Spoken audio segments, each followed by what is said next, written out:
Welcome to episode 4 of the Random NASCAR Driver Podcast. This week, our random number generator brings us to 1950, race number 18 at Funk Speedway, now known as Winchester Speedway, and we're looking at 12th place finisher Leo Caldwell. In this episode, we're going to look into the 1950 season, Winchester Speedway, look at information about this race, and check out Leo Caldwell's career.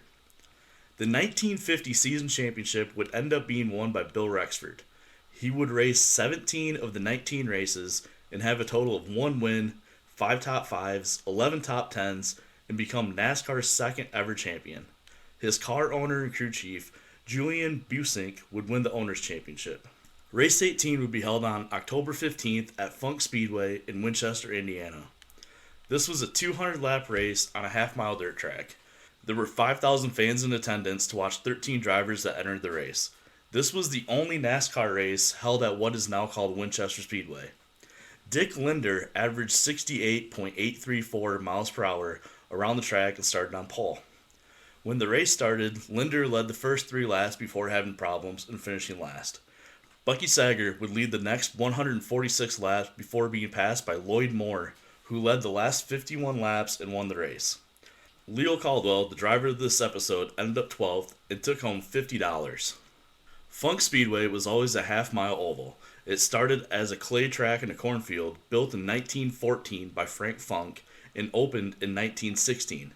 Frank found out that he could draw more fans with a more banked track. By 1932, the banks were 25 feet, and by 1948, the turns were banked 45 degrees. The track also had grandstands for 6,000, and the grounds could hold roughly another 12,000. The track was paved in 1952. It remained a half-mile oval, but the corners were reduced and are now banked to 37 degrees.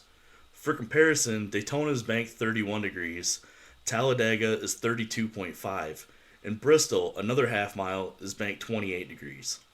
The track's name was also changed from Funk Speedway to Winchester Speedway in 1952 when it was paved. Although the Cup Series only visited the track once, Winchester, known as the world's fastest half-mile, still holds lots of prestigious events every single year. A USAC race, the Rich Vogler Classic, a super late model race, the Winchester 400, and also hosts the ARCA Series. Leo the Gobbler Caldwell was from Perrysburg, Ohio. He got his nickname from his ability to gobble up the competition. Leo was born September 5th, 1926, and passed away November 8th, 1996, at 70 years old. For most of Caldwell's racing career, he raced at Fremont, Flat Rock, Sandusky, and Toledo. 3 years after his death, his ashes were spread at Toledo Speedway. Before he retired from racing in 1967, they said that basically any time the gates of the track were open, he was there, so you know the place was really special to him. In 1951, he won the inaugural race at Fremont and later won the track championship there that year. Hours before the inaugural race, Caldwell was on a grader helping to prepare the track. He was later one of 10 people inducted into the Fremont Speedway Hall of Fame for their 60th anniversary in 2011.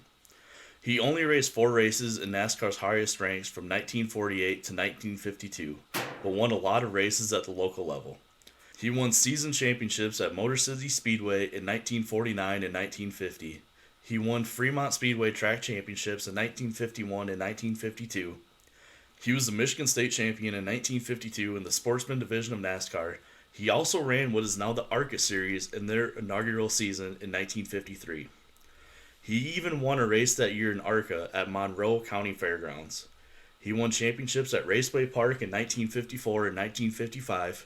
He won the track championship at Sandusky Speedway in 1957. He also won what some websites refer to as the greatest sprint car race of all time, the Atlanta Peach State 200 or Peach Blossom 200 on some sites, in 1964 at Atlanta International Speedway. This is the first ever open cockpit race ever ran at Atlanta. Greg Weld won the pole for this race, averaging 157.434 miles per hour, possibly the fastest average speed ever turned by any sprint car.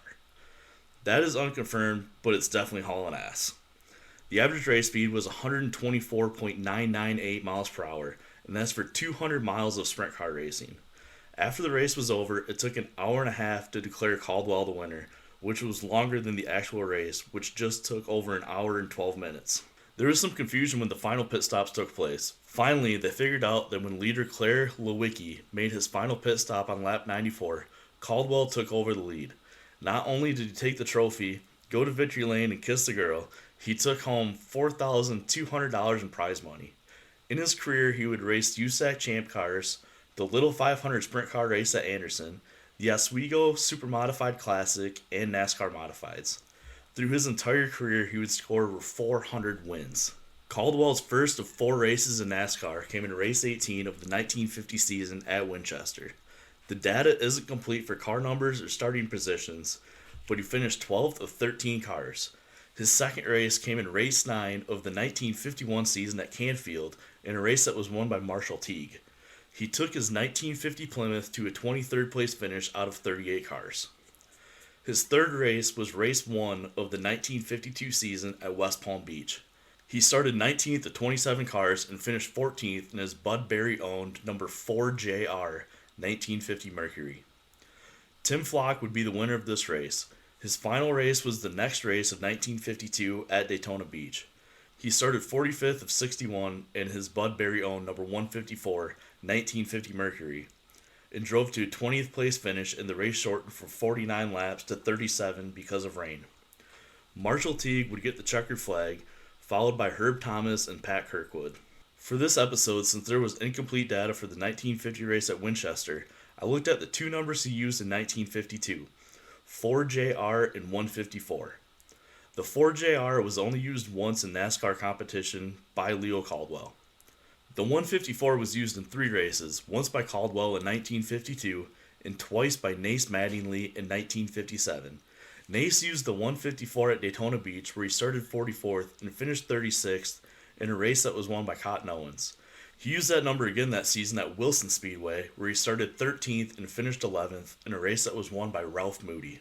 For the car owner of this episode, I looked into Bud Berry, Leo's car owner from 1952. There is no new information to add. Bud Berry only owned a car in 2 races, both races in 1952 that Caldwell raced. That's all I have for this week. Hopefully you enjoyed this episode. If you did, please like and subscribe wherever you get your podcasts. Check out the episode on YouTube, see pictures that go along with this episode, and like and subscribe. On Instagram, follow Random NASCAR Driver Podcast. Come back next episode to learn about Max Pappas and Las Vegas Motor Speedway.